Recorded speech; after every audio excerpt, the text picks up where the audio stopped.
رات کے وقت کوچنگ کے پیچھے سے مجھے ایک عورت کا سایہ نظر آتا ہے، اور یہ میرا کوئی وہم نہیں ہے، کیونکہ اب روز رات کو وہ مجھے وہاں پر نظر آتا ہے۔ وہ ایک دروازے سے نکلتا ہے اور اوپر جا کر غائب ہو جاتا ہے۔ میں نے اس گارڈ سے کہا کہ تم ابھی کسی کو یہ کچھ نہ بتانا، میں خود دیکھتا ہوں۔ پھر ایک رات 3 بجے کا وقت تھا، میرا فون بجنے لگا۔ میں نے موبائل اٹھایا تو اس میں کوچنگ سے فون آ رہا تھا۔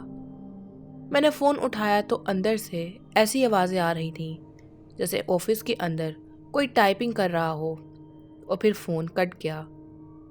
مجھے سمجھ نہ آیا کہ آفس کے اندر کون تھا۔ مجھے دوبارہ فون آیا اور اس بار بھی میں نے فون کو اٹھا لیا۔ مجھے اس بار بھی وہی سب کچھ سنائی دیا۔ میں خاموشی سے وہ سب سنتا رہا اور پھر لائن کٹ گئی۔ جب میں نے گارڈ کو فون ملایا تو اس نے کہا کہ آپ کو کیسے پتا سر؟ میں نے کہا کہ کیا ہوا؟ گارڈ نے مجھے بتایا کہ سر مجھے ایسا لگ رہا ہے کہ کوئی آفس میں ہے۔ میں نے اس سے کہا کہ اس وقت آفس میں کون ہو سکتا ہے؟ تو اس نے کہا کہ سر میں نہیں جانتا، مگر کبھی آفس کی لائٹ جلتی ہے اور کبھی خود بخود بند ہو جاتی ہے۔ مجھے یہ سب بہت عجیب لگ رہا تھا۔ میں نے ابھی گارڈ کی کال کاٹی ہی تھی کہ مجھے اپنے ایک پارٹنر کی کال آئی۔ وہ گھبرایا ہوا تھا۔ اس نے مجھ سے کہا کہ مجھے آفس سے کال آئی تھی، مگر اٹھانے پر مجھے وہاں سے کچھ عجیب سی آوازوں کے علاوہ اور کچھ سنائی نہیں دیا۔ ہم چاروں پارٹنرز کو ہی کال آئی تھی، اور حیرت کی بات تو یہ تھی کہ ہمیں ایک ہی وقت میں کال آئی تھی، جو کہ ہم سب نے ایک ہی وقت میں اٹھائی تھی۔ مگر ایسا کیسے ہو سکتا تھا؟ ہم نے سوچا کہ ابھی کوچنگ جائیں گے۔ ہم 10 منٹ کے اندر کوچنگ سینٹر پہنچ چکے تھے۔ جب ہم اندر گئے تو ہم نے دیکھا کہ وہاں کی ساری لائٹس چل رہی تھی، مگر اس کے علاوہ تو وہاں پر کچھ عجیب نہیں تھا۔ ہم نے فون کو بھی چیک کیا، مگر سب کچھ ٹھیک تھا۔ خیر ہم نے لائٹس آف کی، آفس کے دروازے کو لاک کیا۔ گارڈ نے کہا کہ سر آپ اسی وقت ممٹی میں جائیں اور وہاں بھی جا کر چیک کریں، مگر ہماری بالکل ہمت نہیں ہو رہی تھی کہ رات کے اس وقت ہم وہاں پر جائیں۔ جب ہم باہر آئے تو پھر سے کوچنگ کی لائٹس آن ہو گئی۔ ہم سب ڈرے ہوئے تھے۔ گارڈ نے کہا کہ سر یہ تو رات میں ایسا ہی ہوتا ہے، آپ تو ابھی بھی 4 ہیں، میں تو یہاں میں اکیلا ہوتا ہوں، اور یہ سب چیزیں تو روز کا معمول ہے۔ ہم نے اس سے کہا کہ اچھا پریشان نہ ہو، جو کچھ بھی ہے وہ ہمیں نقصان تو نہیں پہنچا رہا نا؟ گھر جاتے جاتے فجر ہو چکی تھی۔ ہم نے گارڈ کو منع کیا تھا کہ اس بات کے بارے میں کسی کو بھی نہ بتائے۔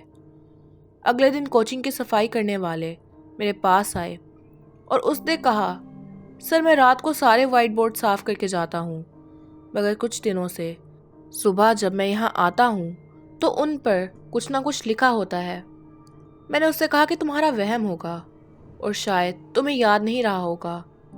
اس نے کہا کہ سر نہیں، سارے بورڈز پر ایک جیسا ہی کچھ لکھا ہوا ہے اور آدھی شکل بنی ہوئی ہے۔ میں آفس میں تھا اور میرے ساتھ میرا ایک اور کولیگ بھی تھا۔ ہم لوگ سب کلاس رومز میں گئے اور ہم نے دیکھا کہ سچ میں سب بورڈز پر کچھ عجیب سا لکھا ہوا تھا جو پڑھنے میں نہیں آ رہا تھا۔ وہ کسی اور ہی زبان میں لکھا ہوا تھا، ساتھ میں ایک آدھی شکل بھی بنی ہوئی تھی، مطلب ایک مکمل چہرہ اور آدھی جلی ہوئی شکل۔ مجھے سمجھ نہیں آ رہی تھی کہ یہ سب ہو کیا رہا ہے۔ ابھی تو کوچنگ اچھا پرفارم کرنے لگی تھی۔ پہلے تو ہم چاروں پارٹنرز اور اس گارڈ کو ہی اس کا پتہ تھا، مگر ڈر اب اس بات کا تھا کہ کسی اور کو نہ پتہ چل جائے۔ خیر کچھ دنوں بعد ایسا ہوا کہ ایک لڑکا کوچنگ کے پیچھے بنے واش رومز میں گیا، مگر وہ چیخ مار کر باہر آ گیا۔ یہ مغرب کے بعد کا وقت تھا، اسٹوڈنٹس اپنے گھر جا رہے تھے، اسٹاف بھی سارا موجود تھا۔ اب جب اس نے چیخ ماری تو سب لوگ اس کے پاس پہنچ گئے۔ اس لڑکے کی حالت بہت زیادہ خراب تھی اور وہ واش روم کی طرف اشارہ کر کے کچھ کہنے کی کوشش کر رہا تھا۔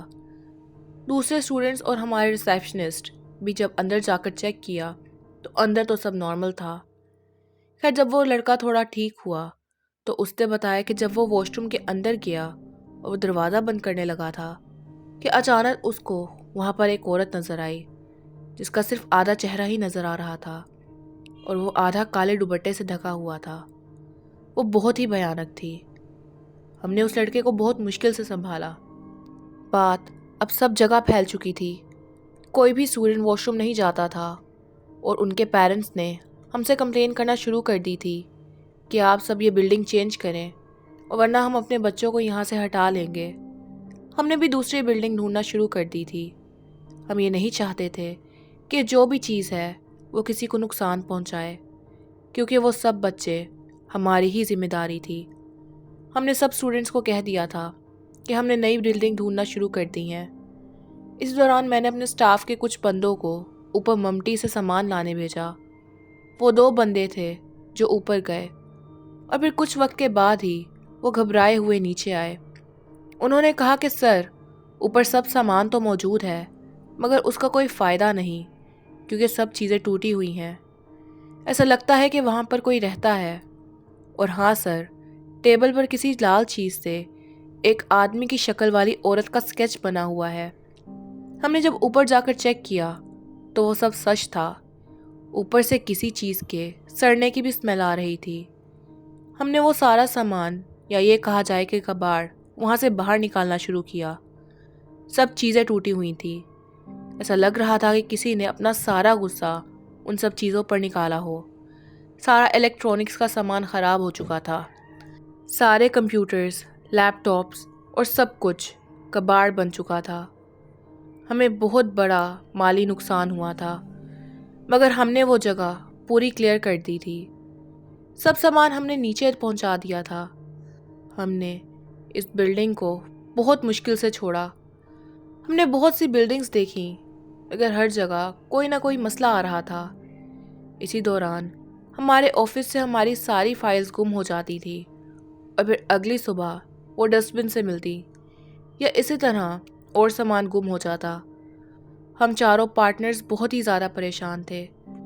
گارڈز بھی اپنی نوکری چھوڑ کر جا چکے تھے۔ پھر آخرکار ہمیں ایک اور بلڈنگ ملی۔